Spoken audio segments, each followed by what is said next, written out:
Бүгін кахмарям шөбін дайындаймын. Алда жалғасын айтам дедім ғой. Міне кахмарям шөбін дайындаймын. Чайник алдым. Осының ішіне саламыз. Бұл кахмарям шайкоматтың ашылуына көмектеседі, және де толақ жиынын өтуіне көмектеседі. Және де басқа да женское выделение, тағы басқа қуға ауруы істесе, соларға көмектеседі екен. Ішіне су құйып жатырмын үстіне кахмарямның. Су құйдым. Енді осыны отқа қайнатамыз. Судың түсі дегенінде қою, қоңыр болу керек. Соған дейін қайнатамыз. Сосын 15 минут бұқтырып қоямыз да, содан кейін іше береміз. Қазір түсін көрсем қайнағаннан кейін. Қазір судың түсі ақ болып тұр, содан кейін қоңыр болады.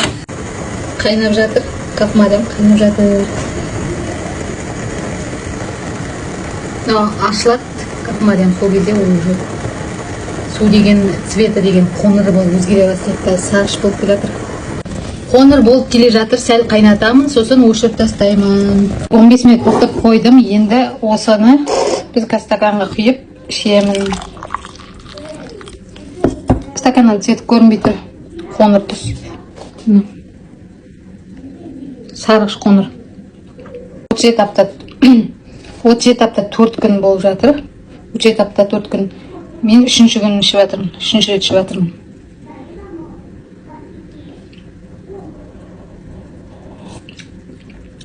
Дәмі деген ұнады маған, дәмі жақсы, кәдімгі шөптің дәмі. Осы шөпті қайдан алу керек екенін білмесең, профилден WhatsApp-қа өт, қазақ елі аман болсын.